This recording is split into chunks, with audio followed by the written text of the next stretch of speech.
commercialisé depuis un peu plus d'1 an maintenant. Donc Thibaut Ingelard, moi je suis le fondateur de Blogpulse. Je suis ancien avocat en droit des sociétés et puis je suis vite parti dans l'entrepreneuriat assez rapidement. J'ai créé Blogpulse avec une conviction forte, c'était que l'actionnariat non coté était complètement à la ramasse, on va dire, complètement non digitalisé et qu'il y avait également de vraies carences sur l'accompagnement juridique des startups sur des sujets qui sont des sujets hyper importants pour les fondateurs et qui étaient relativement mal traités ou traités de façon un peu incompréhensive dans le sens où il y avait des frais énormes, des délais énormes. Et donc, il y avait vraiment une opportunité pour créer une solution qui comprend les startups. Nous, on est les premiers utilisateurs de notre plateforme. On a fait, là, on est en train de boucler notre deuxième tour de table. On a toujours utilisé notre produit, que ce soit pour les sessions de titres, les levées de fonds, les BSPCE, les BSA. Donc, on itère beaucoup comme ça également. Et c'est vrai que le BSR, c'est un vrai sujet qu'on est en early stage parce que ça évite énormément de complications, des complications qui peuvent être parfois très périlleuses pour la boîte. Hein. Quand on cherche des fonds, qu'on n'a pas de fonds et que ça prend des mois, c'est un sujet critique. Donc voilà, donc je suis accompagné d'Aurélie Dupont, qui est notre directrice commerciale. Je te laisse te présenter, Aurélie. Avec plaisir. Déjà, merci Clément de nous permettre de pouvoir effectivement participer auprès de vos startups à ce workshop. Moi, je suis donc la Head of Sales de Blogpulse. Et avant de rejoindre cette aventure, je me suis occupée d'entrepreneurs pendant 10 ans, mais plutôt de leur patrimoine privé et de la structuration entre leur patrimoine privé et leur patrimoine professionnel en tant que banquier. Et j'ai ensuite décidé de plus rejoindre le côté investissement en start-up. Et j'ai travaillé chez Angel Square, qui est un club de business angels, où je m'occupais de toutes les relations investisseurs. Ce qui m'a permis de beaucoup appréhender également voilà, ce que regarde un investisseur quand il sélectionne une start-up et aussi tout ce volet négociation, documentation juridique. Et aujourd'hui, finalement, la suite logique, c'était de rejoindre une aventure plus entrepreneuriale et le pont entre Blogpulse qui permet de formaliser toutes ces opérations et de formaliser la partie juridique était assez naturel en fait. Alors, dans le cadre du workshop d'aujourd'hui, on va revenir, comme le disait Thibaut, sur le BSAR. Avant de rentrer dans les détails du mécanisme, on pensait qu'il était intéressant pour vous de reparler des étapes de financement ainsi que des grandes notions qu'on peut retrouver quand on lève des fonds. Et ensuite, on rentrera effectivement dans le vif du sujet sur la partie vraiment BSAR, les différentes conditions ainsi que la documentation juridique. Yes. Alors, je ne sais pas combien on est. Il y a deux façons de faire. Soit vous notez vos questions et on y répond à la fin, soit on peut les prendre au fur et à mesure. C'est peut-être mieux que ce soit plus interactif. Donc, n'hésitez pas si vous avez des questions. Normalement, ouais, tout le monde a la possibilité de prendre le micro, donc n'hésitez pas si vous avez des questions. Et sinon, il y a le chat. Yes. Bon, parfait. Alors, avant de débuter, on a tenu à vous remettre une sorte de chronologie des différentes opérations sur le capital qui allaient attendre votre entreprise, on va dire, dans ces 3 premières années d'existence. Parce qu'en fait, il y a quelque chose qui est absolument fondamental, même dans une optique de lever des fonds, c'est de se dire qu'à chaque opération que l'on réalise, ça va avoir un impact sur la suivante. Donc, il est extrêmement important d'anticiper à chaque fois. Puisque la réalité, c'est que vous avez créé votre boîte, vous l'avez peut-être déjà fait, vous avez encadré vos relations entre fondateurs. Ça, c'est quelque chose qui est juste complètement fondamental. Parce que, on ne le dira jamais assez, mais la réalité, c'est que la première cause d'échec d'une entreprise, ce sont des conflits entre fondateurs qui ne trouvent pas à se résoudre et du coup, qui sont parfois la cause d'une boîte qui périclite. Donc, il est extrêmement important d'encadrer ces relations entre fondateurs. Ensuite, la boîte va commencer, vous allez commencer à bosser sur votre produit, vous allez avoir besoin de prestataires, souvent des prestataires tech, mais pas forcément uniquement, sans forcément avoir les moyens de les payer. Et dans ces cas-là, il y a un mécanisme qui est très intéressant qui s'appelle le BSA, bon de souscription d'actions, qui permet en fait de payer vos prestataires non pas en monnaie sonnante et trébuchante, mais en options sur des parts de votre boîte. Vous allez continuer votre développement, vous allez avoir besoin de vos premiers financements, justement, pour pouvoir développer un MVP, développer votre offre. Dans ces cas-là, il y a 2 manières de le faire. Ça s'appelle le love money. Soit vous pouvez faire des cessions de titres, donc c'est-à-dire que vous allez céder des titres contre de l'argent. soit vous pouvez lever des fonds en fait auprès de vos proches, votre réseau, friends and family. Et ça se fait très souvent via une levée de fonds classique. Ensuite, vous allez arriver avec votre première levée de fonds, ce qui est le sujet d'aujourd'hui, où vous allez pouvoir lever des fonds soit en BSAR, soit en augmentation de capital. Et très souvent, quand on lève des fonds, l'objectif, c'est de recruter.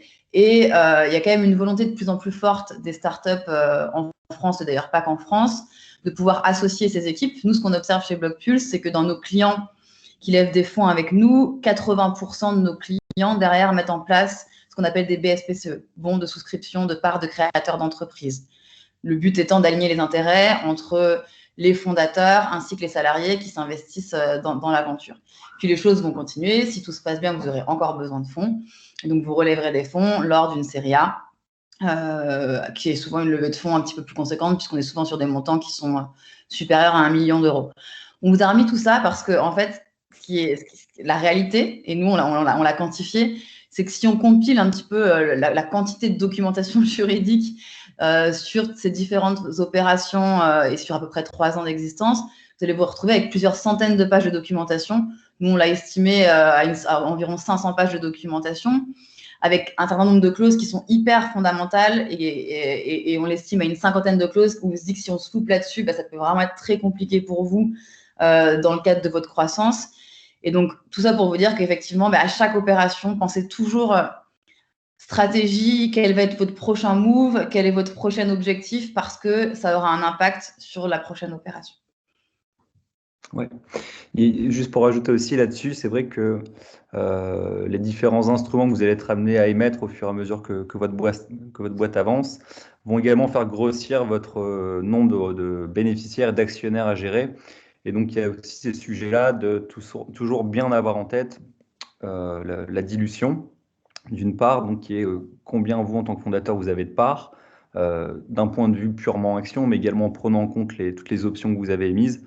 Donc, on commence à avoir des systèmes de comptabilité où c'est très important d'avoir une vue très claire de combien vous avez aujourd'hui, combien vous aurez demain, et pouvoir toujours anticiper sur, OK, si j'émets des BSPCE, si je fais une nouvelle levée de fonds, à combien moi, en tant que fondateur ou avec mon cofondateur, on tombe, parce qu'après, il y a des vrais enjeux de gouvernance derrière également qui sont importants. L'idée étant que vous puissiez garder la main mise sur la gouvernance de la boîte le plus longtemps possible. Ouais, complètement. Alors, quand justement vous allez commencer à chercher à vous financer, il y a 2 manières de se financer en fait quand on est une entreprise. Il y a la classique levée de fonds qui s'appelle financement dilutif, qui va justement avoir un impact sur votre détention capitalistique. Et ça, on peut le faire de 2 manières. En BSAR, qui créera une dilution à terme, ou en augmentation de capital, qui créera une dilution immédiate. Mais on va y revenir. Et il y a également tout ce qu'on appelle le financement non dilutif, qui en fait va vous permettre de recueillir des capitaux sans modifier la structure de votre capital, de votre cap table, de votre table de capitalisation. Et la réalité, la question qu'il faut se poser en tant qu'entrepreneur, c'est quel va être mon séquençage en fait dans ma recherche de financement. Est-ce que à peine ma boîte créée, je recours tout de suite à une levée de fonds qui va avoir pour conséquence de diluer ma détention capitalistique.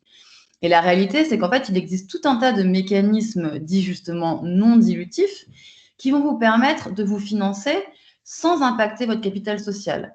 Et ce qui peut être intéressant en termes de stratégie, c'est de se dire que essayer d'aller activer aussi ces différentes manières de rechercher des capitaux avant forcément d'aller sur une levée de fonds stricto sensus. Vous allez pouvoir aller chercher des subventions, des prêts à taux zéro, type prêt d'honneur. Vous allez pouvoir participer à des concours d'innovation qui vont en fait vous permettre d'aller chercher vos premiers capitaux avant de rentrer sur la partie dilutive. Et une fois que vous aurez épuisé ces différents mécanismes, alors effectivement, ça peut avoir du sens d'aller sur une levée de fonds qui aura un impact sur la répartition de votre capital. Et peut-être que Thibaut, ce serait intéressant que tu partages avec les participants un peu notre parcours chez Blockpulse sur cette partie non dilutive et dilutive. Ouais, en fait, nous, on a fait pas mal d'erreurs et notamment le fait de vouloir lever des fonds trop tôt en 2018. En réalité, en fait, quand vous allez lever des fonds, il faut déjà être un minimum prêt, que le produit soit prêt, que vous ayez déjà une équipe qui soit opérationnelle et full-time. Ça, c'est hyper important. Parce que sinon, vous allez galérer à trouver les bons invests, à prendre un temps fou. Et en fait, ça peut être épuisant. Ça peut prendre 6 mois. Et si vous n'avez pas de résultat, bah, le projet, pour autant, n'a pas forcément avancé parce que lever des fonds, ça prend du temps. Et c'est vrai qu'en fait, le non dilutif, c'est une super option pour démarrer parce qu'on a la chance d'être en France où la BPI et d'autres organismes sont hyper bienveillants et hyper proactifs pour financer l'innovation. Donc typiquement, nous, on a pu avoir la bourse French Tech, donc on a récupéré 30 000 euros. Ensuite, on a réussi à gagner un concours, enfin, c'est pas vraiment un concours, mais on a réussi à être labellisé dans un organisme régional. On a récupéré 100 000 euros en prêt d'honneur. Et puis, donc, ça nous a permis en fait d'aller chercher comme ça plus de 150 000 euros de non dilutifs, donc vraiment sans lâcher le moindre pourcent d'equity, de consolider la team et à ce moment-là d'aller lever des fonds. Les investisseurs, ils sont hyper sensibles à ça aussi parce que une des premières questions qu'ils vont vous poser quand vous allez lever des fonds, c'est OK, qu'est-ce que vous avez fait jusqu'à présent? Est-ce que vous avez exploré toutes les pistes pour le financement? Et surtout, combien de trésors il vous reste si jamais vous ne levez pas de fonds? Et ça, c'est très psychologique, mais c'est très important. C'est qu'un investisseur, il n'a jamais envie de se dire, OK, mais là, si vous avez vraiment plus de trésor, même si moi, je vous donne 50 000 balles, ça ne va pas changer la phase de l'histoire. Donc vraiment, toujours aller lever des fonds en ayant anticipé au maximum, en fait, ces questions-là vis-à-vis d'un investisseur et vraiment toujours y aller dans les meilleures conditions. D'autant plus que la BPI est vraiment hyper bienveillante et que les organismes régionaux également. Donc, il y a vraiment... Enfin, pour le coup, c'est vraiment facile en fait d'avoir du financement non dilutif. Après, ce qui est intéressant aussi, quand vous avancez, on va dire, vous faites votre première levée de fonds, ce qui est important à avoir en tête, c'est qu'une levée de fonds, c'est une injection de fonds propres dans votre société. Et plus vous avez des fonds propres intéressants, plus vous allez pouvoir débloquer les nouvelles choses non dilutives, et notamment des prêts bancaires. Nous, c'est ce qu'on a fait l'année dernière. En fait, on a levé 250 000 euros. On a récupéré 125 000 euros de prêts d'amorçage de la BPI. Et en fait, après, vous avez vraiment une sorte de ping-pong en fait, qui se fait un petit peu entre le non dilutif et le dilutif. Et à chaque fois que vous allez débloquer de nouveaux paliers, il y a toujours un bon moment dans votre boîte pour vous dire est-ce que c'est le moment d'aller chercher du financement non dilutif ou au contraire, est-ce que c'est le moment d'aller chercher du financement dilutif? Et après, vous arrivez vraiment à faire des choses sympas bien sûr, quand le business est en route également. Mais en termes de financement, il faut toujours essayer de jongler entre les deux en fait. Ce n'est pas la levée de fonds qui va résoudre tout, bien au contraire, et vous verrez bien que de toute façon, au bout d'un moment, vous allez avoir des enjeux où quand vous pouvez vous refinancer, la levée de fonds, c'est un peu, entre guillemets, pas forcément le choix numéro un à privilégier parce que vous vous dites, bah ouais, ok, mais si je peux avoir du non dilutif et pas lâcher plus de capital à ce stade de la boîte, bah, c'est potentiellement mieux. Donc voilà, ça c'était juste sur les étapes de financement, c'est qu'il faut être assez souple et surtout malin dans le raisonnement de j'ai besoin de financement, ça c'est clair et net, en tant que startup, vous avez besoin du plus de cash possible, mais par contre, la levée de fonds, c'est si vous n'avez pas exploré d'autres poches non dilutives avant, je pense que c'est un bon conseil, quoi. Ouais, complètement. Et donc justement pour revenir sur ces étapes de financement, donc du coup plutôt dilutives, bah, vous allez le voir, vous allez rencontrer différentes phases, hein. La première étape, et je le disais en introduction de ce workshop, ça va être de se dire que bah, vous avez créé votre boîte, vous cherchez à valider votre modèle, vous commencez vos premiers développements produits et vous allez chercher des capitaux qu'on appelle lors d'un tour qu'on appelle le love money. Et généralement, on est sur des recherches de capitaux entre une dizaine de milliers d'euros et une cinquantaine de milliers d'euros. C'est des choses qui interviennent en début de vie d'entreprise, puisque généralement, on cherche du love money entre 0 et 2 ans. Et ce love money, en fait, vous allez le chercher auprès de vos proches, auprès de ceux qui vont croire en votre projet et en vous, en fait. Ce qu'on appelle les friends and family. Et généralement, on est sur des tickets qui sont plutôt modestes. Alors, bien sûr, sans généralité, hein, parce que chaque cas est différent. Mais on voit plutôt, c'est généralement des tickets de quelques milliers d'euros. Ensuite, bah, vous allez continuer à avancer. Et vous allez arriver à votre première vraie levée de fonds, qu'on va appeler la levée de fonds en pré-seed ou en seed. Et ça, généralement, c'est entre 1 et 3 ans après la création de votre entreprise. Et ce qu'on observe beaucoup dans les standards de levée de fonds, c'est que généralement, on est sur des montants entre 100 000 et 1 million d'euros, même si on assiste depuis quelque temps à des sites qui sont qui sont supérieurs aux millions d'euros. Et dans le développement de votre boîte, généralement, vous avez votre premier produit, ce qu'on appelle le MVP, et vous êtes en train de valider justement votre offre produit et votre offre commerciale. Cette levée de fonds en seed, en pré-seed, vous allez la faire auprès, généralement, essentiellement de business angels ou alors de family office. Les family office, en fait, ce sont des personnes qui gèrent la fortune, en fait, d'une ou plusieurs familles qui souhaitent investir dans des projets entrepreneuriaux. Donc, en fait, en family office, généralement, ce sont des tickets qui sont assez conséquents, puisqu'on est sur des tickets au minimum de 100 000 euros, voire de plusieurs centaines de milliers d'euros. Et vous pourrez également aller chercher des fonds auprès de fonds, justement, de fonds de VC, de venture capital, d'amorçage, qui, justement, sont spécialisés dans l'investissement en early stage, donc, justement, de jeunes entreprises. Ce qui est hyper important là-dedans, et je reviens du coup sur la partie business angels, c'est que généralement, quand on lève des fonds en seed, chercher de l'argent, c'est bien, mais ce qui va être aussi hyper important, c'est de s'entourer de personnes qui, outre les capitaux qui vont pouvoir vous apporter de l'intelligence, du réseau, ce qu'on appelle en fait la smart money. Et nous, on l'a énormément vécu chez Blockpulse, et moi j'ai travaillé chez Angel Square où c'était notre business model, c'est-à-dire que c'était de mettre en relation des investisseurs qui allaient apporter de l'argent, mais aussi de l'intelligence. Et la réalité, c'est que parfois, il vaut mieux être un petit peu souple dans ses négociations sur sa valorisation, on va le voir dans le cadre du BSR, la décote qu'on est prêt à accorder à ces investisseurs, mais de faire rentrer des personnes qui vont être capables de vous aider à grandir au quotidien et qui vont pleinement s'investir à vos côtés. Et pour vous partager aussi, parce que c'est souvent des questions qu'on nous pose sur que vont regarder en fait les investisseurs quand vous allez vous confronter à eux lors de vos levées de fonds. Il y a vraiment 4 points fondamentaux qui sont regardés par les investisseurs. Le premier, c'est l'équipe. Alors, ça peut paraître un peu galvaudé de dire ça parce qu'effectivement, c'est quelque chose qui ressort tout le temps. Mais moi, je l'ai vu de près chez Angel Square, c'est-à-dire que quand je dis l'équipe, c'est le parcours des fondateurs, mais aussi et surtout les individualités et les complémentarités.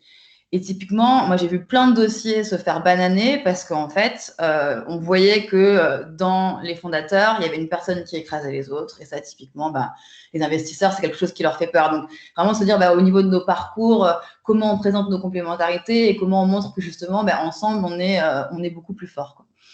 Après, la deuxième chose qui est regardée, c'est évidemment le marché. C'est d'essayer de comprendre la profondeur de votre marché, votre concurrence, les autres produits qui pourraient, d'une manière directe ou indirecte, être vos produits concurrents. Et ça, c'est hyper important, vous, d'être très au clair sur votre marché, votre environnement concurrentiel quand vous vous présentez face à des investisseurs. Le troisième point qui est regardé, et c'est souvent un point qui est compliqué, c'est quand on est une jeune entreprise, c'est l'attraction. Et souvent, effectivement, les startups avec qu'on accompagne dans la structuration juridique de leur levée de fonds, ce qu'elles nous disent, c'est mais moi, on refuse mon dossier parce que j'ai pas encore de chiffres. Et c'est un peu effectivement le serpent qui se mord la queue. La réalité, c'est que c'est souvent difficile justement d'avoir des chiffres en début de vie d'entreprise. Et c'est pour ça que typiquement le BSR est très adapté parce que quand on n'a pas de chiffres, on a souvent du mal aussi à définir une valorisation. Et donc, l'idée sur la partie traction, c'est de se dire, ce que je dois réussir à démontrer, même s'il n'y en a pas beaucoup, c'est les premiers résultats que j'ai réussi à obtenir avec le peu de moyens dont je disposais. Donc, ça peut être effectivement des premiers chiffres, même modestes, ou alors ça peut être aussi des signatures de premiers contrats, de premiers POC, ou les négociations qui ont bien avancé avec telle ou telle personne. C'est vraiment ce qu'il faut mettre en avant. Et après, la dernière chose qui va évidemment être étudiée, ce sont les termes de la levée. Donc, le montant recherché, la valorisation, mais on va y revenir. Ce qui d'ailleurs peut souvent être compliqué, parce que c'est compliqué de valoriser une boîte en début, quand on n'a pas encore forcément beaucoup de chiffres. Mais je vais y revenir tout de suite. Et les deux choses, mais ça, vous le savez probablement, les deux choses qu'il faut préparer de manière vraiment consciencieuse avant de se confronter à des investisseurs, ça va être son pitch deck. Donc, c'est un document d'une dizaine de pages qui a pour objectif de vraiment expliquer tous ces éléments-là. et de vendre votre projet et de vendre votre croissance. Et le business plan, sachant qu'on se fait souvent tout un monde du business plan. La réalité, les investisseurs, ce qu'ils regardent, et moi je l'ai vraiment vu avec les business angels que je pouvais accompagner, c'est ils vont pas regarder à 5 ans, parce que souvent on se dit il faut que je me fasse des projections à 5 ans. Non, ce qu'ils regardent, c'est à 1 an et de manière avec beaucoup plus de hauteur, éventuellement à 2 ans, parce que la réalité, c'est qu'au-delà de 2 ans, bon, on est quand même, c'est très très compliqué de faire des projections. Et un conseil qu'on peut vous donner aussi, c'est quand vous faites votre business plan, ne cherchez pas à essayer de chiffrer une croissance en se disant moi je vais croître de 10% par mois par exemple, mais plutôt de se dire avec cet argent levé, je vais recruter telle ressource, et par ressource, je pense que ça peut rapporter tant par mois. C'est vraiment quelque chose qui est très très apprécié des investisseurs parce que c'est beaucoup plus pragmatique. Voilà. Après, le sujet dans le cadre d'une levée de fonds, c'est que ça prend beaucoup de temps. Très clairement, la réalité, c'est que souvent, c'est full-time pendant plusieurs semaines, voire pendant plusieurs mois.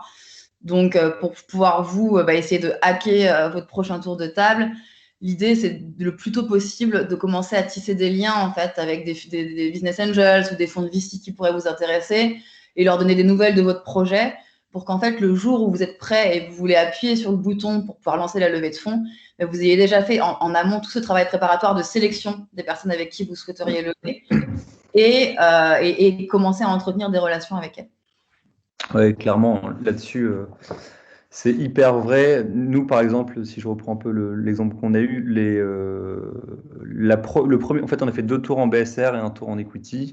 Le premier tour en BSR, on est allé chercher 150 000 euros. Ça nous a pris 4 mois, 4-5 mois. C'était horrible parce qu'on n'avait pas de réseau, on ne savait pas à qui s'adresser, on envoyait des decks dans tous les sens, mais on ciblait mal aussi, c'était un vrai truc. L'année dernière, on a levé 250 000 euros, ça nous a pris 1 mois et demi, on va dire, parce qu'on a trouvé vraiment le bon fit avec un meilleur ciblage en amont. J'ai contacté beaucoup moins de personnes, j'ai dû en contacter peut-être 10, mais ultra ciblés. Derrière, ça allait aller vite. Et là, on vient de closer un tour de 500 000 euros, ça a pris 5 jours. Parce qu'en fait, une fois que vous avez compris aussi comment s'adresser au BA, à quel moment, et que vous avez une stratégie beaucoup plus claire et beaucoup plus préparée, ça va beaucoup plus vite en fait. Donc un des gros enjeux en fait, c'est vraiment par rapport à votre activité, déjà ne pas. Moi, je déconseille d'envoyer votre deck à tous les clubs de BA de la place, et notamment tous les clubs de BA mainstream, parce qu'ils ont une flopée de decks par semaine. Donc c'est assez compliqué, mais au contraire, essayez de trouver des BA qui comprennent votre activité, qui ont une expertise sur ce sujet-là, et d'être beaucoup plus malin que d'aller sur le mainstream directement. Parce que plus vous allez cibler, plus les mecs vont comprendre ce que vous essayez de résoudre, et plus ils vont être à même de vous recevoir, de vous écouter. Et derrière, en fait, c'est là où, quand vous trouvez votre lead investor, ça va beaucoup plus vite parce que lui, après, a du réseau. Les business angels ont du réseau. Donc, une fois que vous avez convaincu le mec qui va faire effet domino, vous allez trouver beaucoup plus facilement les suiveurs, quoi. Ouais, complètement.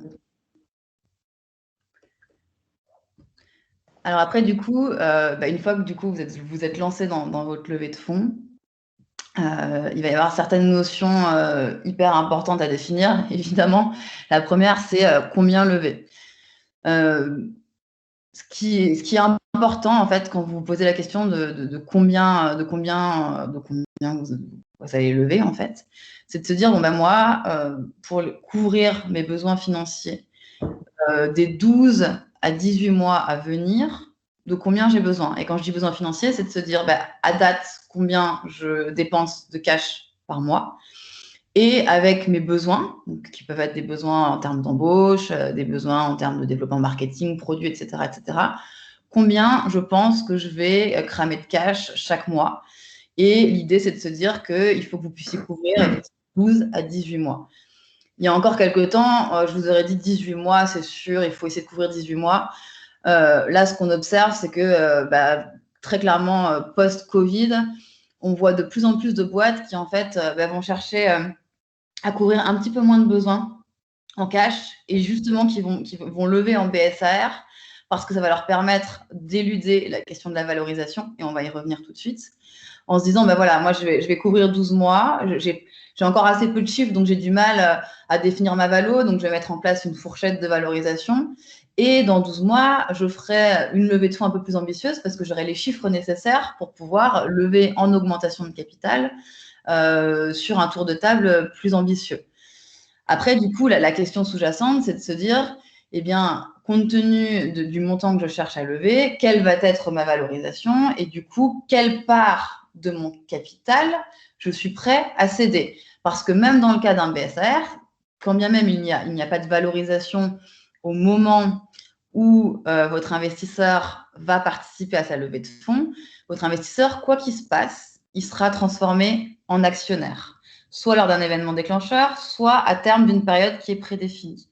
Et c'est dans ce cadre-là qu'il faut se dire, bah, OK, en fonction des différents scénarios, moi, combien je suis prêt à lui lâcher de capital? Et nous, ce qu'on observe auprès des startups que l'on accompagne dans leur levée de fonds, c'est que généralement, sur un premier tour de table, on essaye évidemment, on essaie toujours de lâcher le moins possible, mais ce qui se fait, c'est de lâcher entre 10 et 30% de son capital.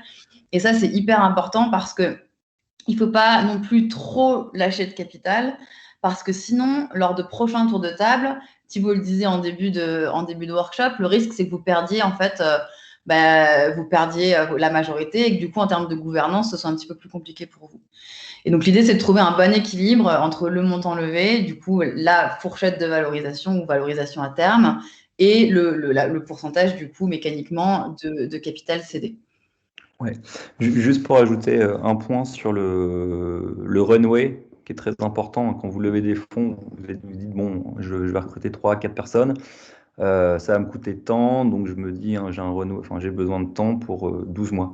Il faut être super objectif et super honnête envers vous-même là-dessus, parce qu'en fait, le truc, c'est, vous avez beau montrer un prévisionnel financier à vos investisseurs en disant, bon voilà, là on recrute 4 personnes, dans 6 mois on fait 50K de MRR, donc en réalité, une fois qu'on a levé une première fois, voilà, la boîte sera rentable dans un an et on ne sera plus jamais à court de cash. Ça va pas se passer comme ça. Le runway, il faut vraiment le penser dans le scénario catastrophe. C'est dire, OK, si dans dans combien de temps je mets la clé sous la porte, si je ne fais pas de CA, si je ne fais pas de rentrée d'argent avec les 3 recrutements que je fais, combien de temps je peux tenir? Et ça, en fait, c'est vraiment ça qui doit être hyper important pour vous, et notamment dans la levée, c'est de vous dire, OK, il faut bien calibrer mon nombre de recrutements, le montant que je cherche avec le scénario entre guillemets catastrophe. Ça, c'est vraiment pour éviter des mauvaises surprises où au final le CA arrive plus tard que prévu et que vous ayez un cash burn qui soit trop élevé, que vous soyez obligé d'aller relever en catastrophe. Là, c'est un peu des scénarios qu'il faut absolument éviter, mais que vous pouvez anticiper, quoi. Et sur la part de capital, ouais, Aurélie l'a dit, hein, entre 10 et 30, c'est un peu ça. Vaut mieux 10, bien évidemment. Après, il y a aussi un aspect qui est important, c'est qu'il ne faut pas chercher à lever sur une valo trop haute sur un premier tour. Parce qu'en fait, quand bien même vous arrivez, bon, déjà les bons BA, vous n'arriverez pas à les convaincre si vous investissez sur une valo trop haute. Hormis si vraiment le projet est exceptionnel, bien sûr.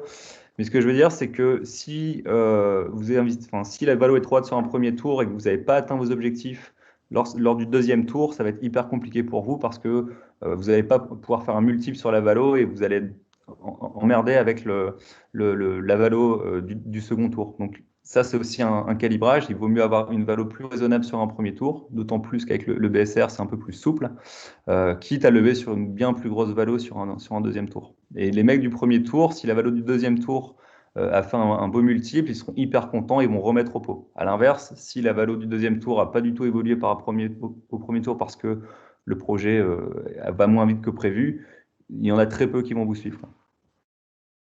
Ouais, complètement. Alors, juste pour répondre aux questions dans le chat, oui, vous aurez les slides après la présentation. Et il y a Malcolm qui demande combien on a lâché de pourcents lors de la première levée à 150 000 euros. En fait, nous, on a levé en BSR, hein, donc c'était. On va revenir sur le mécanisme, mais grosso modo, entre les 2 tranches de BSR qu'on a fait et là, l'augmentation de capital, ça fait qu'on a levé en tout 1 million, pas 5, mais 1,50 million, on va dire. Et on a lâché 32%, donc sur 3 tours. Donc l'idée étant vraiment d'essayer de réduire à 10% à chaque fois. Mais encore une fois, avec le BSR, les cartes sont un peu rebattues parce que nous, par exemple, sur le premier et deuxième tour, on avait mis un cap BSR sur une valo de 1,5 million. Donc, au-delà d'1,5 million pour les investisseurs R, ils pouvaient vraiment faire une belle bascule. Et nous, notre objectif, c'était d'aller relever là, les 500 qu'on s'était engagé à lever il y a 2 ans, mais d'aller relever dans les meilleures conditions pour que nous, on ait la moins forte dilution possible. Et donc là, on a réussi à cranter une valo de 4,5 millions, par exemple, donc, ce qui fait qu'au final, on a réussi à absorber, enfin, 32% de dilution, c'est quand même pas mal, mais étalé sur 2 ans avec 3 slots de financement. Donc voilà, après, il y a pas de... enfin, chaque cas est particulier, bien sûr, hein.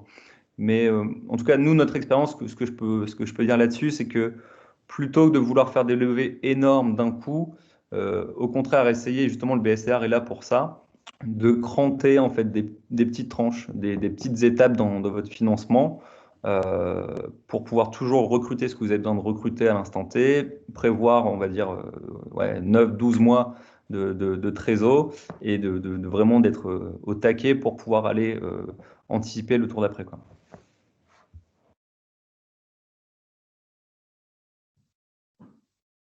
Tu voulais dire un point sur les valos, Aurélie? Non, je pense pas, parce on vient d'en parler. Je pense qu'on va plutôt passer vraiment sur le BSR.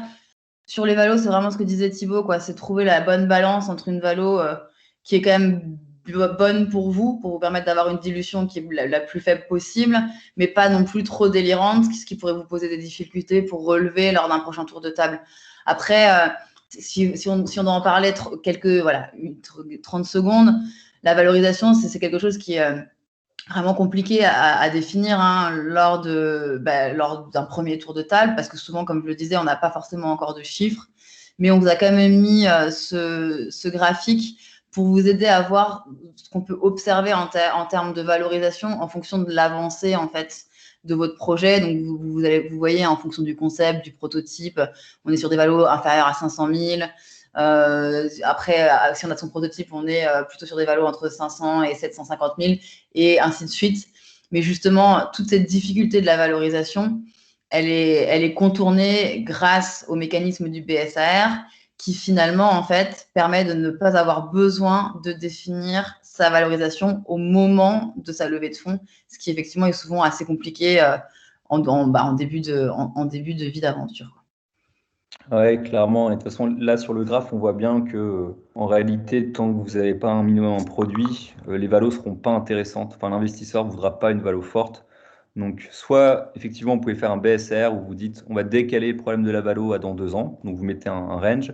Soit, si vous levez en augmentation de capital à ce stade-là, en fait, c'est compliqué parce que vous allez lâcher énormément de capital alors que le projet vient à peine de naître, quoi. Et donc, tout l'intérêt aussi justement de ce workshop, c'est de vous faire comprendre que la levée de fonds, il y a différentes façons d'y procéder. Euh, Juste pour revenir un petit peu, hein, sur la levée de fonds, donc une levée de capitaux, une augmentation de capital, qu'est-ce que c'est? C'est vous avez votre capital social, hein, ça peut être 1 000 euros, 10 000 euros, enfin peu importe. Vous avez votre capital social qui sont des actions. Donc les actions sont réparties entre les fondateurs au début. Et quand vous faites une augmentation de capital, en fait, vous allez émettre des nouvelles actions. Mais pour émettre ces nouvelles actions, il faut fixer le prix de ces actions, qui est déterminé par la valo.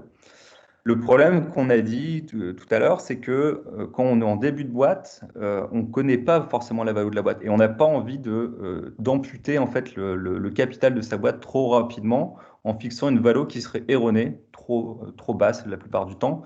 Et donc l'intérêt du BSR, c'est justement ça, c'est de se dire, OK, aujourd'hui je ne sais pas combien vaut ma boîte, mais vu le business plan qu'on a, vu le marché qu'on a, vu l'équipe qu'on a, on pense que si aujourd'hui on arrive à faire rentrer du cash dans la boîte peut valoir entre 1, 3, entre 4 et 10. Et là, vous allez pouvoir vraiment fixer un plancher, un plafond, hein, c'est le cap et le floor. Donc vraiment ancrer une valorisation fourchette pour l'investisseur. Donc l'investisseur, lui, se dit, OK, ça me paraît compréhensible que au maximum, la valo peut valoir tant pour moi en tant qu'investisseur R. Si je mets un ticket aujourd'hui, au maximum, je rentrerai sur une valo cap de 3 millions dans 2 ans. Donc ça, c'est ce que l'investisseur R comprend. Maintenant, si on se dit, OK, si imaginons que dans 2 ans, La valorisation n'est pas de 3 millions, mais de 2,5 millions. L'investisseur R va se dire, mais moi, j'ai aucun intérêt à rentrer maintenant si les mecs qui rentrent dans 2 ans rentrent également à 2,5 millions. Et donc là, toute l'idée de pouvoir offrir une incentive aux investisseurs R en leur proposant une décote. Donc la décote, c'est de leur dire, OK, si dans 2 ans, je rentre sur une valeur de 2,5 millions, moi, je vous offre 20% de décote. Donc les investisseurs R auront 20% de décote par rapport aux entrants du prochain tour. Donc ça, c'est un des premiers éléments pour bien comprendre le BSR, c'est qu'à la différence d'une augmentation de capital, on ne va pas fixer la valeur immédiatement, mais on va l'ancrer dans le temps en mettant une fourchette en fait. Et c'est lors du prochain tour de table que la valeur pour les investisseurs R sera arrêtée. L'autre point intéressant pour un BSR, c'est que c'est beaucoup plus rapide, c'est-à-dire que c'est un contrat bilatéral. Hein. Vous faites signer un contrat de BSR à un investisseur, il peut vous faire le virement le lendemain, vous avez l'argent sur le compte. Une augmentation de capital, c'est différent parce que il y a pas mal de règles juridiques pour une augmentation de capital, et notamment celles où vous ne pouvez pas réaliser d'augmentation de capital si le montant annoncé initialement n'est pas atteint un minimum à 75%. Et c'est là où en fait on se rend compte de la difficulté d'aller lever des fonds quand on démarre, qu'on n'a pas de réseau, qu'on n'a pas de produit, c'est que ça peut prendre un temps fou. Et si vous mettez 6 mois à trouver 75% de la somme que vous cherchez, il y a de fortes chances que vous n'y arrivez pas parce que vous n'avez pas la trésorerie suffisante pour tenir ces 6 mois-là.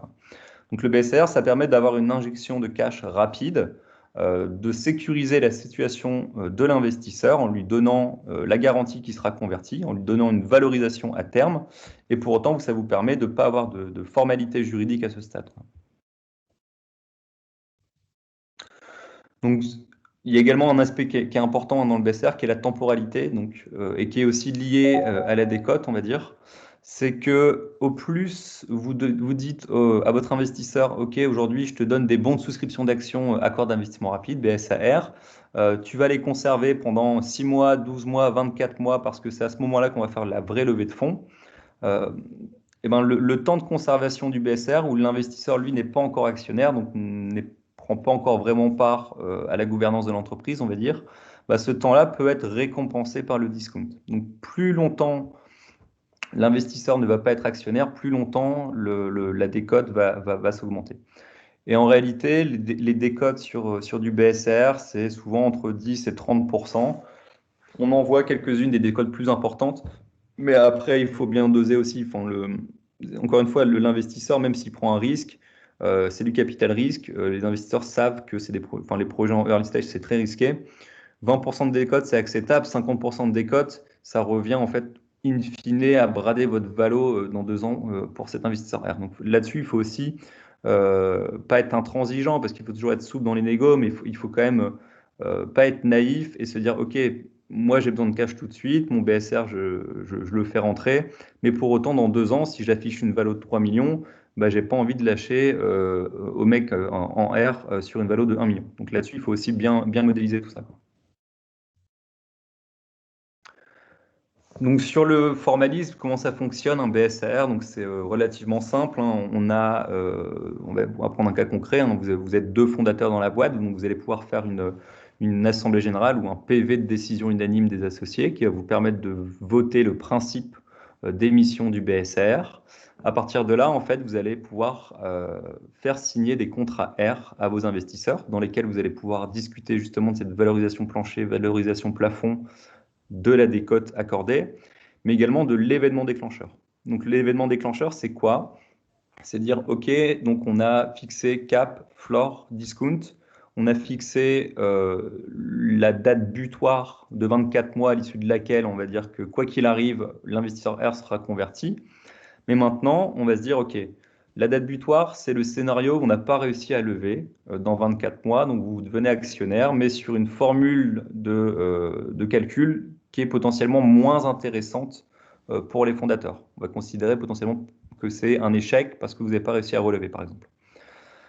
Mais vous avez la possibilité également de mettre d'autres événements déclencheurs qui vont entraîner la conversion des BSR en actions pour vos investisseurs R. Et typiquement, un des événements déclencheurs les plus fréquents, 95% du temps, c'est la réalisation d'une nouvelle levée de fonds.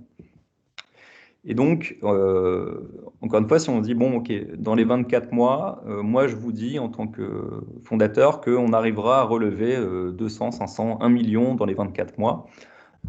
Et c'est cet événement-là qui va déclencher la conversion des BSR en actions. Et là, pour vous, ça peut être intéressant. Si, par exemple, vous avez mis... pour l'investisseur R, ça peut être très intéressant parce que, imaginons que vous levez 1 million sur une valeur de 6 et que votre cap était à 2, l'investisseur R, lui, pour le coup, il rentre à 2. Et donc, il fait un effet de levier hyper intéressant. Mais pour vous, c'est également la possibilité de convertir les investisseurs R au plus haut, donc à la valorisation plafond.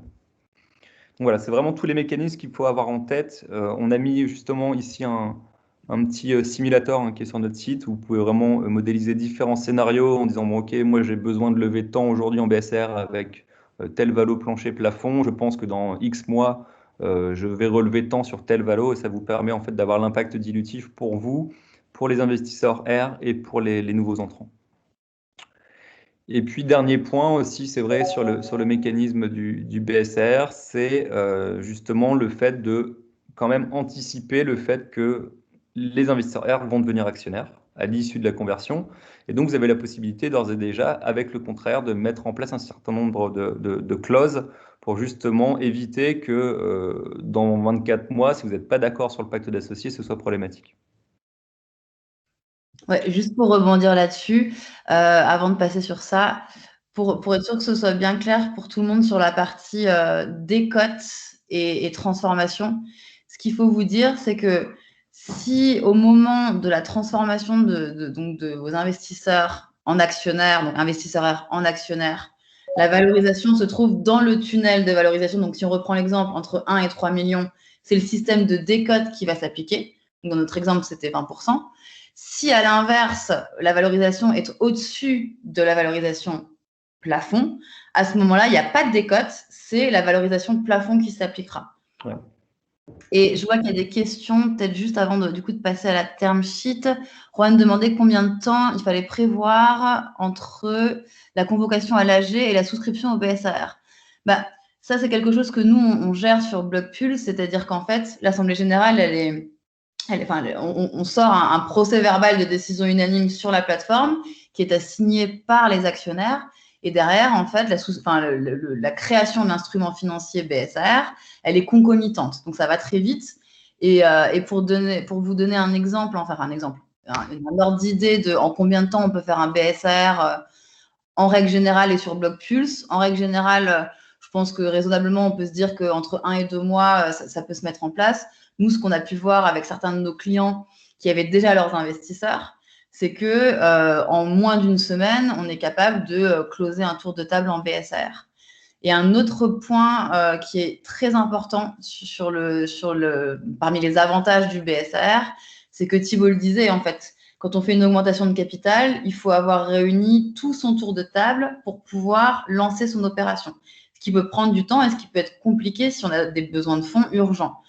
Le gros avantage du BSAR, c'est qu'à partir du moment où vous avez un investisseur qui est OK avec vos conditions, donc plafond, plancher, décote, eh bien, à ce moment-là, vous pouvez le faire rentrer autour de table et vous pouvez recueillir le cash que vous allez pouvoir utiliser dès le moment où vous le recueillez. Donc, ça vous permet vraiment d'obtenir du cash très rapidement pour pouvoir vous financer et financer votre croissance.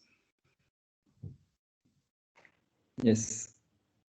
Ouais, donc sur les avantages, on a dit la plupart. Un des gros avantages aussi qu'on ne voit pas forcément quand on se lance, mais c'est que l'augmentation de capital, c'est assez lourd parce qu'il y a pas mal de formalismes, il faut modifier vos statuts, il faut passer au greffe, il faut ouvrir un compte d'augmentation de capital. Le BSR ne nécessite pas tout ça. Donc on décale ces questions-là à plus tard en fait. Mais pour autant, vous pouvez avoir du cash immédiatement. Donc c'est particulièrement souple, c'est très bien pour les premiers tours de table. Très clairement, quoi. Parce que ça va vite, c'est du bilatéral, vous n'avez pas besoin de négocier avec tous les investisseurs en même temps, vous faites en one-to-one et vous pouvez les faire rentrer au fur et à mesure. Yes, et pour répondre à Sybille sur le mécanisme de la décote, même si du coup on vient d'en reparler, en fait, la décote, ce qu'il faut vraiment se dire, c'est que c'est un incentive. Et comment comment vendre le BSAR en fait à vos investisseurs si c'est selon ce mode de financement que vous voulez lever des fonds, c'est de leur dire OK, tu prends un risque puisqu'en fait, tu vas financer, enfin, tu vas devenir investisseur de ma boîte sur une valorisation qui n'est pas prédéfinie. Mais moi, du coup, pour te remettre, et tu ne sais pas quand tu vas être transformé, puisque c'est selon un délai qui est préfixé. Eh bien, pour te remercier de ça, je t'offre une décote qui, justement, va venir rémunérer, une incentive qui va venir rémunérer le risque pris. Ouais, clairement, nous, par exemple, si je reprends notre exemple, on a les mecs qui sont rentrés cet été, là, en juillet 2020, sont rentrés sur une valo d'1,5. Et là, la valo post-monnaie au printemps est de 5. Et donc, les mecs ont eu un discount non pas de 20% comme c'était prévu dans le contrat, mais vu qu'ils sont rentrés à 1,5 et qu'on a levé sur une valo 4,5 et donc 5 post-monnaie, ça leur fait un discount de 69%. Donc, en 6 mois, en fait, la valeur de leur part est augmentée de 69% par rapport aux mecs qui sont rentrés aujourd'hui. Donc, c'est super intéressant pour eux dans ces cas-là, quoi. Ouais, et c'est vraiment ce qu'il faut leur vendre. C'est au-delà de la décote, c'est de leur dire, mais en fait, concrètement, vu que ma valo, elle est plafonnée, elle est capée, si moi je cartonne et c'est à vous d'en prouver pourquoi vous allez cartonner et pourquoi il faut qu'ils investissent chez vous, eh bien, la réalité, c'est que vous pouvez faire une super affaire bien au-delà de la décote, quoi. Clairement. Un des points importants aussi lorsque vous émettez des BSR, c'est justement cette notion d'encadrement en fait, des relations avec l'investisseur R, parce que même s'il n'est pas encore actionnaire, il va le devenir. Et ce que vous voulez éviter à tout prix, c'est justement qu'il y ait un certain nombre de non-dits ou de choses qui ne sont pas claires dans l'esprit de l'investisseur, que ce soit en votre faveur ou en votre défaveur. Et donc c'est toujours bien quand même d'aborder ces sujets-là dans ce qu'on appelle une term sheet, hein. Donc c'est pas vraiment un pacte, mais c'est juste, on va dire, un document qu'on va adosser au contraire, dans lequel on va aborder en fait les points généraux de ce qui sera renégocié lors de la conversion. Et typiquement, en fait, il y a un certain nombre de choses qui sont toujours dans le même esprit, qui sont l'intérêt supérieur de la boîte, on va dire, hein. Mais parfois à l'avantage des investisseurs, parfois à l'avantage des fondateurs, ou en tout cas bien délimiter les droits et obligations de chacun. Donc typiquement sur les clauses d'indisponibilité, donc ce qu'on appelle des clauses de lock-up, c'est qu'un investisseur, il a besoin d'avoir la garantie que 6 mois après que vous ayez levé des fonds avec son argent, vous ne cherchez pas à céder vos titres. Donc ça, c'est vraiment, on va dire, quasiment non négociable, hein, la plupart du temps. Vous êtes obligé de vous engager à conserver vos titres au moins pendant une période de temps déterminée. Ensuite, on a les clauses d'agrément et de préemption. Donc, l'agrément, c'est quoi? C'est, imaginons que vous ayez un actionnaire, investisseur ou fondateur qui souhaite sortir, qui souhaite vendre ses parts à un tiers. Typiquement, c'est d'avoir la possibilité de dire non. Donc, non, je ne souhaite pas qu'un tiers nouveau rentre dans la société. Et cet agrément, souvent, il est complété par le droit de préemption, où quand vous avez dit non, je ne souhaite pas qu'un tiers puisse rentrer dans la société, au contraire, je pense qu'il est préférable que les actionnaires existants puissent préempter à hauteur de leur participation les parts qui sont à vendre. Et donc, vous allez pouvoir comme ça mettre en place des mécanismes de sauvegarde au profit de tous les actionnaires d'ores et déjà existants. Ensuite, on a des clauses de good, bad, leaver. Donc, des clauses de leaver, c'est les clauses qui sont les plus difficilement acceptées par les startups, mais qui malheureusement sont très souvent présentes. C'est que d'un point de vue de l'investisseur, en fait, vous êtes opérationnel, vous êtes majoritaire dans votre boîte, mais c'est justifié parce que vous êtes opérationnel au quotidien et que c'est vous qui créez la valeur ajoutée de la société. Les investisseurs, ce qu'ils vont vous dire, ils vont dire, OK, mais imaginons que demain, vous décidez d'arrêter le projet, ou de démissionner, ou vous êtes révoqué, ou peu importe. Nous, on ne veut pas que notre investissement soit perdu. On veut que votre part de participation puisse être rachetée par les opérationnels qui sont toujours présents dans la société, et si ce n'est pas possible, par les autres, par les investisseurs. Et donc, c'est des mécanismes sur lesquels, en fait, on va délimiter un certain nombre de situations. Et si cette situation arrive, on va dire, OK, si le directeur général, on va dire, est révoqué de son mandat, à ce moment-là, en fait, il a l'obligation de recéder ses parts aux autres fondateurs, avec des méthodes de valorisation du prix, de détermination du prix qui sont fixées à l'avance. Les droits de sortie conjointe et forcée, c'est ce qu'on appelle les clauses de tag-along et drag-along. C'est en votre faveur en tant que fondateur, mais également sur le droit de sortie conjoint, c'est de pouvoir dire à un investisseur, si demain la société est cédée à plus de 50%, les minoritaires peuvent sortir. Ça, c'est le droit de sortie conjointe. Le droit de sortie forcée, c'est de dire si demain la société est cédée à 80%, les minoritaires sont obligés de sortir également, quoi. Donc c'est vraiment pour éviter des situations de blocage lors d'un exit. Ensuite, la mise en place d'un board, donc ça, comme son nom l'indique, hein, c'est que vous allez avoir des contre-pouvoirs, entre guillemets, alors pas sur du BSR, mais ça peut arriver plus tard, où vous avez un comité stratégique qui va être demandé par vos investisseurs pour contrôler un petit peu les métriques, les dépenses, etc., quoi. Donc ça, il faut l'avoir en tête, c'est des choses qui arrivent souvent lors du second tour de table. Et ensuite, donc, clause de non-concurrence, évidemment, c'est important pour tous les fondateurs que si vous partez, vous n'avez pas faire un projet concurrent à celui pour lequel vous avez levé des fonds.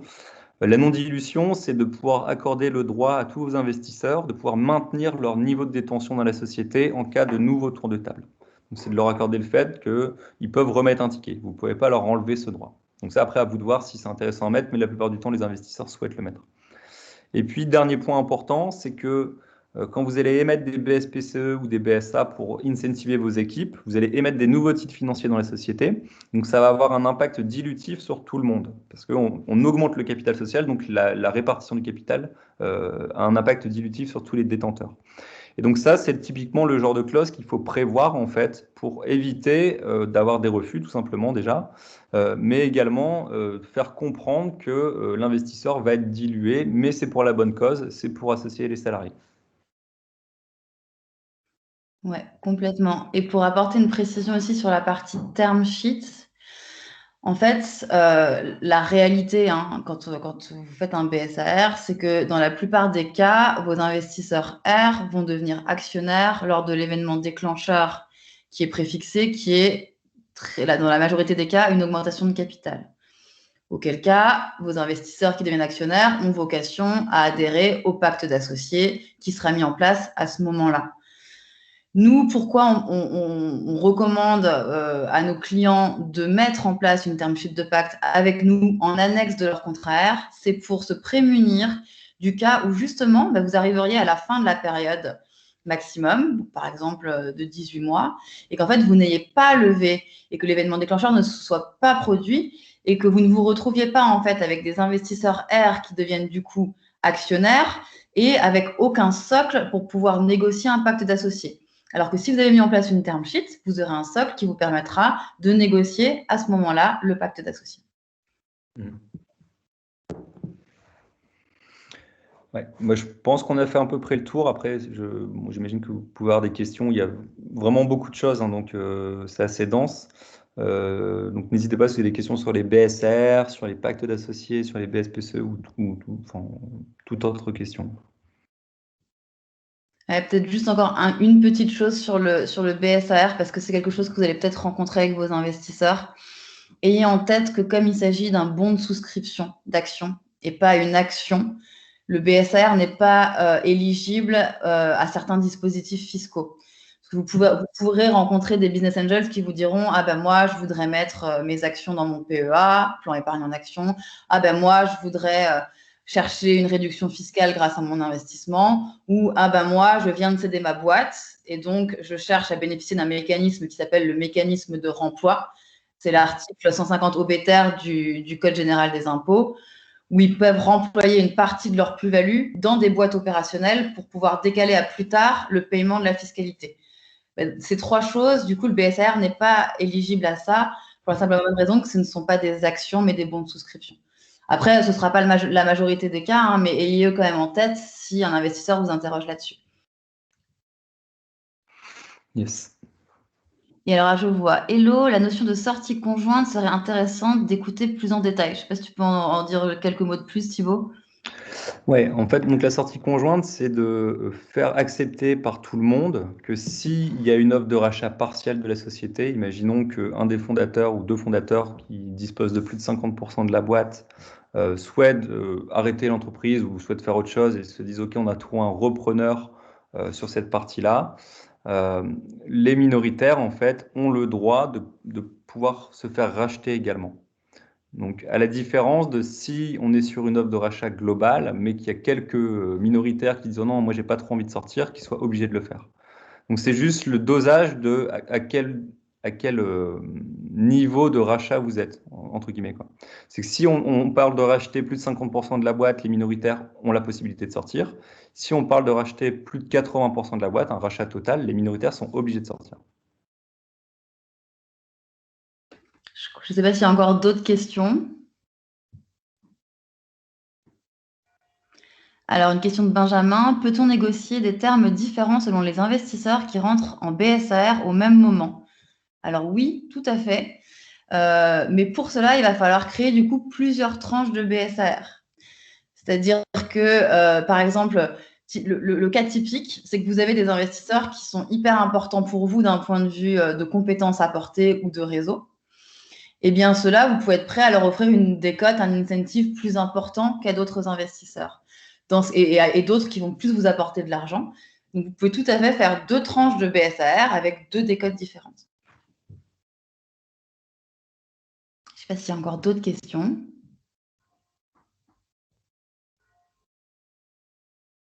Écoutez, il est midi, donc je sais s'il n'y a pas d'autres questions, on va vous laisser. On vous a mis sur la dernière slide un QR code qui vous permet de vous connecter à Blockpulse, puisqu'en fait, sur Blockpulse, au-delà du fait de pouvoir encadrer juridiquement et de gérer de A à Z vos opérations sur le capital, on a aussi un outil qui permet en fait de gérer votre cap table.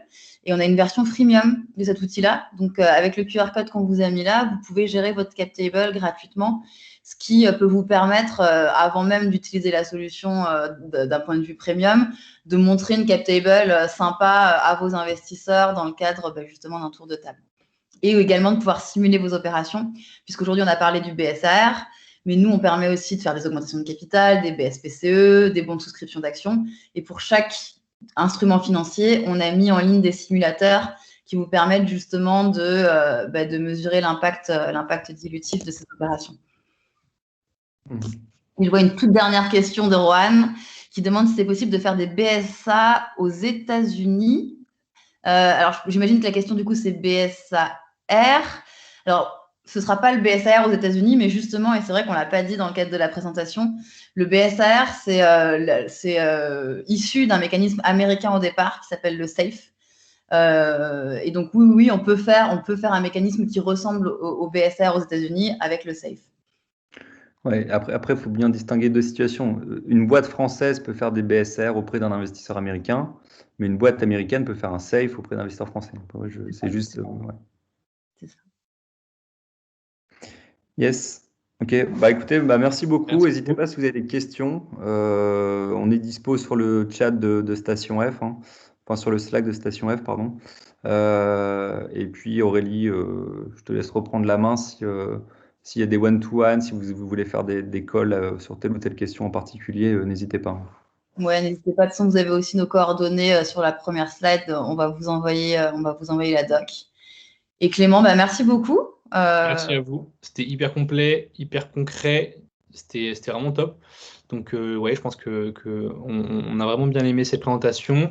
Effectivement, donc j'attendrai vos slides pour pouvoir les partager. Je partagerai également le replay puisque j'ai un petit peu enregistré. Et voilà. Et puis, évidemment, sentez-vous libre d'aller voir Aurélie et Thibaut si vous avez des questions. Je sais que nous, on a des startups qui l'ont déjà fait. Donc, voilà, on avait des super bons retours aussi. Donc, je vous conseille vraiment, si vous avez ce genre de questions, d'aller les voir. Et puis, de toute façon, on n'est pas loin à Station F. Donc, à très vite. Hein. C'est clair, avec plaisir. Merci à tous pour votre temps. Ouais. Merci à vous.